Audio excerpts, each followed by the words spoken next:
자, 51번. 이 다음과 같이 주어진 극한의 값을 이 범위에 따라서 수렴 발산을 따져보래. 자, 요 놈은 근데 일단 외워야 되는 극한 중에 하나인데, 요 극한 값이 존재하려면 반드시 p가 0보다 클 때 극한 값이 존재한다는 사실을 기억을 하고, 그 극한 값은 0이라는 것까지 암기를 해놔야 돼. 자, 이거는 뭐 암기를 해야 되는 거니까 일단 기억을 하고 있고, 결과를 먼저 얘기한 거고, 왜 그렇게 되는지 잠깐만 얘기를 해볼게.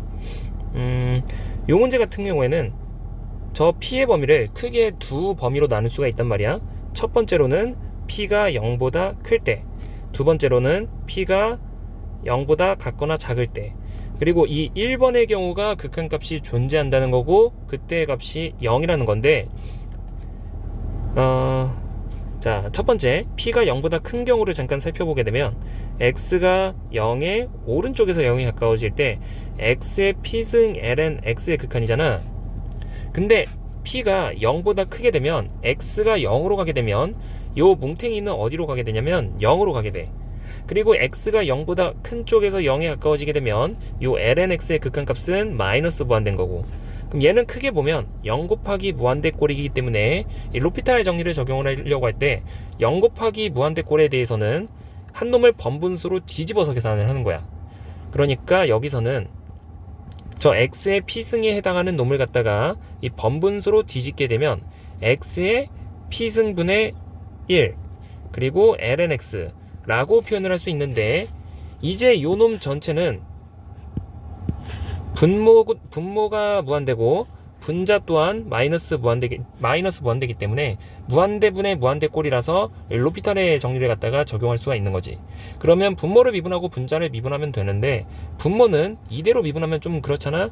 그래서 얘를 x의 마이너스 p승이라고 표현을 해주고, 분모 미분하고 분자 미분 해보게 되면 분모를 미분했을 때는 마이너스 p x의 마이너스 p 빼기 1 이런 식으로 표현을 할 수가 있고, 분자를 미분하게 되면 x분의 1인 거지.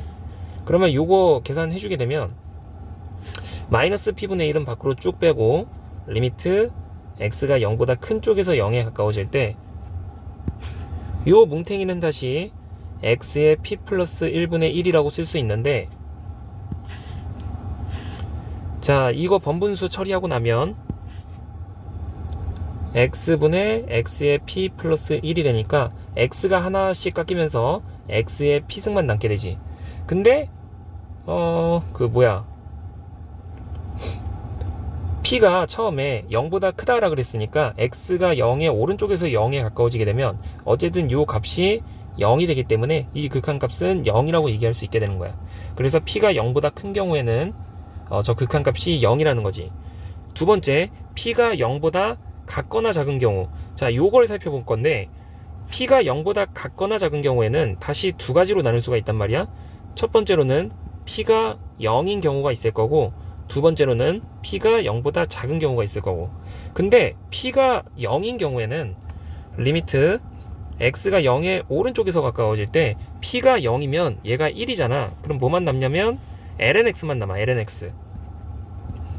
x만 남아서 0보다 큰 쪽에서 0에 가까워지게 되면 요 값은 마이너스 무한대인 거지. 즉 극한값이 존재하지 않게 되는 거고, 두 번째, p가 음수인 경우에는 자, 요거 같은 경우에는 이 p를 달고 다니면 식이 너저분해지고 그거를 정확하게 따지는 게 별로 중요하진 않기 때문에 그냥 p가 마이너스 1이라고 좀 생각을 해볼게.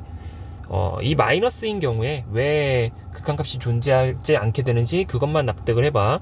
그럼 p가 마이너스 1이게 되면 저 극한의 모양은 x의 마이너스 1승 ln x가 되잖아. 근데 요 놈이 여기 지수 자리가 음수게 되면 갑자기 얘가 분모로 엎어져. 이렇게 분모로 엎어지면서 요런 꼴의 극한 계산을 하는 것과 같은 건데, 이 덩어리는 크게 보면 x분의 1 곱하기 ln x가 되잖아. 근데 x분의 1은 x가 0의 오른쪽에서 0에 가까워지게 되면 플러스 무한대로 발산하고, 얘는 마이너스 무한대니까 이거 곱하면 마이너스 무한대 나와. 그러니까 p가 음수게 되면 제가 갑자기 분모로 엎어지면서 극한값이 존재하지 않는 상황이 발생하는 거지.